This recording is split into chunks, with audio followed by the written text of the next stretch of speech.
Hello friends, स्वागत है आपके YouTube channel morning today target में। आज जो आपकी क्लास होने वाली है CDP previous year question paper कराने वाले हैं। तो जितने भी प्रीवियस ईयर क्वेश्चन पेपर पूछे गए हैं सभी आपको कराने वाले हैं। तो काफ़ी ज़्यादा इम्पॉर्टेंट है आपके लिए। तो चैनल पे जो लोग नए होंगे वह सब्सक्राइब कर लीजिएगा, जैसे एक भी क्लास मिस ना हो।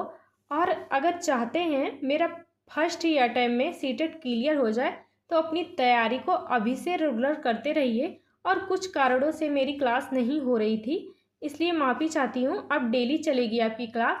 तो चलते हैं क्वेश्चन पे। और कितना क्वेश्चन आपने सही किए हैं 15 में से आप कमेंट करके ज़रूर बताइएगा। पहला है, एक शिक्षक होने के नाते आप अपने छात्रों में समस्या समाधान क्षमताओं को किस प्रकार सुसाध्य कर सकते हैं। तो पहला है, अपने विद्यार्थियों में डर की भावना पैदा करके। तो बच्चों में डर की भावना नहीं पैदा करना है, तो यहाँ पे पहला गलत हो जाएगा। दूसरा है, समस्याओं के समाधान हेतु निश्चित तरीके से इस्तेमाल को बढ़ावा देकर। तो निश्चित तरीके के इस्तेमाल को बढ़ावा भी नहीं देना है, तो दूसरा भी गलत हो जाएगा। तीसरा है, विश्लेषण के इस्तेमाल को बढ़ावा देकर। चौथा ऑप्शन है, निष्क्रिय रटन पद्धतियों के इस्तेमाल को बढ़ावा देकर। तो निष्क्रिय रटन पद्धतियों का इस्तेमाल को बढ़ावा नहीं देना है, तो यहाँ पे चौथा भी गलत हो जाएगा। तो इसका राइट आंसर यहाँ पे तीसरा करेक्ट हो जाएगा। विश्लेषण सोच वह सोच होती है जो बच्चों के समस्या समाधान उनकी क्षमताओं को सबसे अच्छे तरीके से विकसित करती है। इसका राइट आंसर यहाँ पे तीसरा सही हो जाएगा। दूसरा क्वेश्चन है, छोटे बच्चे किसके द्वारा ज्ञान का निर्माण करते हैं और उसके माध्यम से अर्थ निकालते हैं। तो सक्रिय अन्वेषण द्वारा, खेल द्वारा, पदार्थों पर क्रिया और प्रयोग द्वारा, सहपाठियों और वयस्कों संग सहभागिता द्वारा। तो इसका करेक्ट आंसर यहाँ पे चौथा सही हो जाएगा। यहाँ पे सभी सही हो जाएंगे। सक्रिय अन्वेषण द्वारा बच्चे चीज़ों को खुद करके और जांच पड़ताल करके सीखते हैं। बच्चे अपने समाज से इंटरेक्ट करके सीखते हैं, व्यवहार को अर्जित करते हैं। तो यहाँ पे सारे पॉइंट सही हो जाएंगे।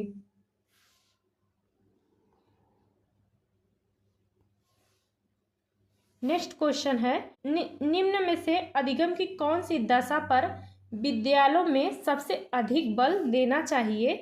तो परिवेश से सहभागिता द्वारा कौशलों और ज्ञान का अर्जन। दूसरा है, विषय वस्तु को रटना। तो विषय वस्तु को रटना नहीं है। तीसरा है, दूसरों का निष्क्रिय अनुसरण। तो निष्क्रिय अनुसरण भी नहीं करना है। चौथा ऑप्शन है, उद्दीपन अनुक्रिया संबंधों द्वारा व्यवहार का अनुबंधन। तो यहाँ पे विद्यालयों में सबसे ज़्यादा अधिक बल देना चाहिए, तो इसका राइट आंसर यहाँ पे पहला सही हो जाएगा। विद्यालय में अधिगम सीखने की प्रक्रिया को प्रभावी बनाने के लिए सबसे अच्छा तरीका है बच्चे अपने परिवेश से जुड़े, सक्रिय रूप से सहभागिता करें और अपने अनुभवों के माध्यम से ज्ञान के कौशल को अर्जित करें। तो यहाँ पे फर्स्ट ऑप्शन सही हो जाएगा।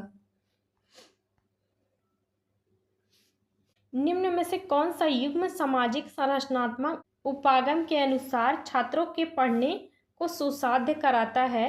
तो पहला है, सलमा विद्यार्थियों को नए शब्द सीखने के लिए फ्लैश कार्ड का उपयोग करती है और उसके सही उत्तरों के लिए उन्हें टॉफ़ी देकर पुरस्कृत करती है। तो पहला तो गलत हो जाएगा। दूसरा है, प्रमति विविध प्रकार की पुस्तक अपने विद्यार्थियों को पढ़ने के लिए देती है। जो विद्यार्थी एक विशिष्ट पुस्तक पढ़ते हैं उन्हें नियमित रूप से पुस्तक पर परिचर्चा करने के लिए कहती है। और तीसरा है, अरुंधति नए शब्दों का अर्थ समझने के लिए संदर्भ संबंधित संकेतों के इस्तेमाल पर बल देती है। तो यह सामाजिक संरचनात्मक उपागम को दर्शाता है, जब छात्रों को अपने स्वयं के ज्ञान का उपयोग करके नए शब्दों को समझने में सीखने के लिए प्रोत्साहित करता है। तो यहाँ पे दूसरा और तीसरा सही हो जाएगा। तो इसका राइट आंसर यहाँ पे हो जाएगा। दूसरा और तीसरा करेक्ट आंसर हो जाएगा। यहाँ पे इसका राइट आंसर यहाँ पे तीसरा सही हो जाएगा।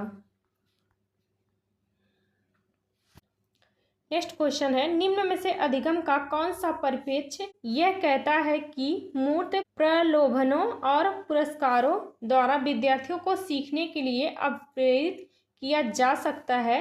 तो मानवतावादी, व्यवहारात्मक, संज्ञानात्मक, सामाजिक, सांस्कृतिक। इसका करेक्ट आंसर हो जाएगा यहाँ पे व्यवहारात्मक।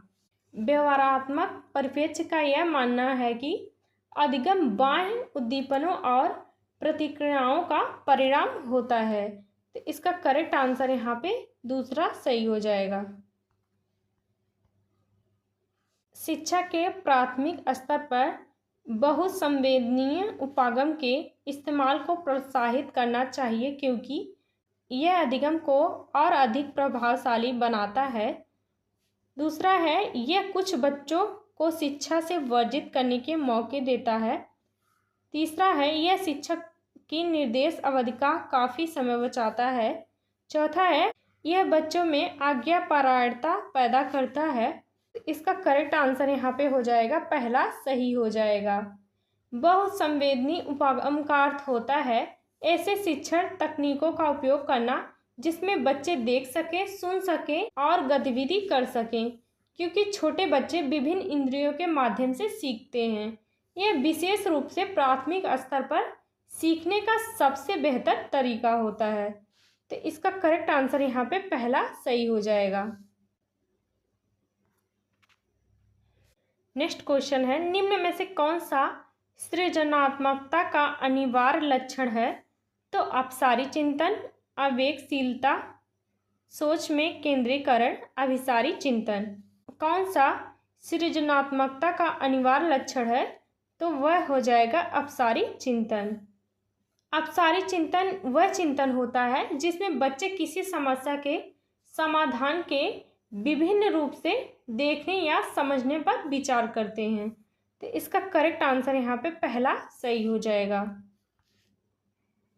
नेक्स्ट क्वेश्चन है, बच्चे अक्सर विभिन्न संकल्पों के बारे में वैकल्पिक संकल्पनाएं और भ्रांतियां गठित कर लेते हैं। इस संदर्भ में निम्न में से कौन सा कथन सही नहीं है?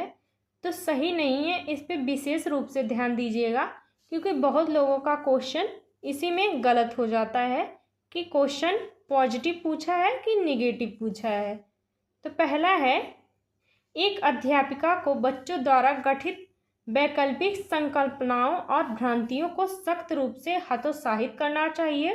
तो इसका राइट आंसर जो पहला ही सही हो जाएगा जो गलत पूछा है।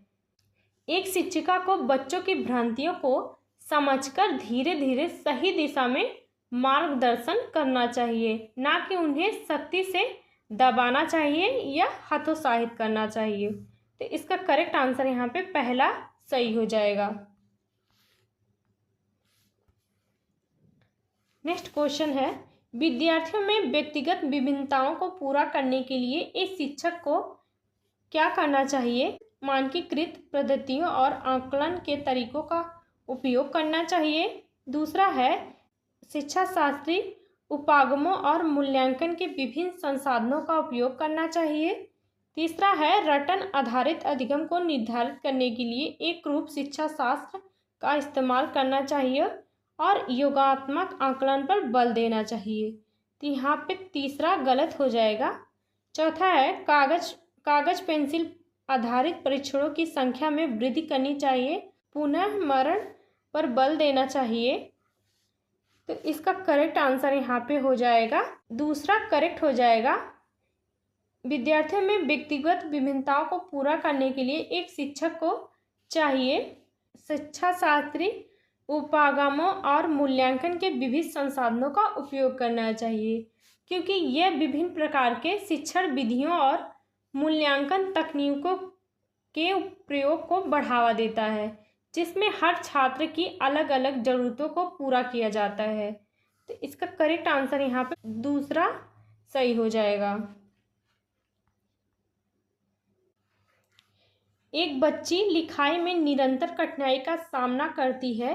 उसे अक्षर बनाने और शब्दों के बीच अंतराल करने में चुनौती महसूस होती है। यह लक्षण किस अधिगम अक्षमता की ओर इशारा करते हैं? तो पठन वैकल्प, डिसलेक्सिया, आलेख वैकल्प डिस्ग्राफिया, गड़न वैकल्प डिस्कैल्कुलिया। चौथा है ध्यान एवं अति सक्रियता विकार। तो इसका करेक्ट आंसर यहाँ पे हो जाएगा दूसरा हो जाएगा आलेख वैकल्प डिस्ग्राफिया हो जाएगा। डिस्ग्राफिया एक अधिगम अक्षमता है जिसमें क्या होता है तो जानते हैं। डिस्ग्राफिया में बच्चे को लिखने में कठिनाई होती है, जैसे अक्षरों को सही आकार देना, शब्दों के बीच उचित अंतराल बच्चा नहीं रख पाता, वह डिस्ग्राफिया संबंधी विकार होता है। तो इसका करेक्ट आंसर यहाँ पे दूसरा सही हो जाएगा। कथन ए है, पढ़ते समय एक शिक्षक को पाठ्य सामग्री को दर्शाने के लिए विभिन्न तरीके अपनाना चाहिए। शिक्षक को पढ़ाते समय पाठ्य सामग्री को दर्शाने के लिए विभिन्न तरीके अपनाना चाहिए। यह एक प्रभावी शिक्षण विधि है क्योंकि इसमें छात्रों की समझ में सुधार होता है। कारण आर है, शिक्षक को अधिगमकर्ताओं की विविध आवश्यकताओं हेतु शिक्षा शास्त्र को उनके अनुकूल बनाना चाहिए। तो इसका राइट आंसर यहाँ पे हो जाएगा ए आर दोनों सही हो जाएगा। आर ए की व्याख्या करता है, इसका करेक्ट आंसर यहाँ पे पहला सही हो जाएगा। नेक्स्ट क्वेश्चन है, समावेशी शिक्षा से क्या अभिप्राय है? आर्थिक रूप से कमजोर वर्ग EWS का आरक्षण केवल सरकारी विद्यालयों में ही उपलब्ध कराना चाहिए। दिव्यांग छात्रों को सिर्फ विशेष विद्यालयों में ही शिक्षा देनी चाहिए। तीसरा है सरकारी विद्यालयों में केवल अंग्रेजी भाषा पढ़ाई जाए। चौथा है योग्यताओं से परे होकर सभी बच्चों को पूर्णोत्तर शिक्षा उपलब्ध कराना चाहिए। तो इसका राइट आंसर यहाँ पे 4 ऑप्शन सही हो जाएगा। समावेशी शिक्षा का उद्देश्य होता है सभी बच्चों को शिक्षा का अवसर देना, चाहे वह किसी भी स्थिति में हो, जैसे सामाजिक, आर्थिक, भौतिक या मानसिक कैसा भी हो, सबको समान और साथ शिक्षा प्रदान करना चाहिए। इसलिए इसका राइट आंसर यहाँ पे 4 ऑप्शन सही हो जाएगा। नेक्स्ट क्वेश्चन है, अपनी कक्षा के लिए मूल्यांकन पद्धति तय करने से पहले एक शिक्षिका को किन बातों पर विचार करना चाहिए? पहला है, मेरे अलावा इन परिणामों का उपयोग कौन करेगा? दूसरा है, विशिष्ट छात्रों के अधिगम वक्र का पता लगाने का सर्वोत्तम तरीका क्या है? तीसरा है, कौन सी विधि शिक्षक को स्वयं के शिक्षा शास्त्र पर चिंतन करने में मदद करेगी? चौथा है, कौन सी विधि छात्रों को चिन्हित करने और वर्गीकृत करने में मदद करेगी? तो छात्रों को चिन्हित वर्गीकृत करना नहीं चाहिए, यहाँ पे चौथा गलत हो जाएगा। तो चौथा इसमें भी है, सबसे सटीक आंसर हो जाएगा पहला और दूसरा। इसका राइट आंसर यहाँ पे 4 ऑप्शन सही हो जाएगा।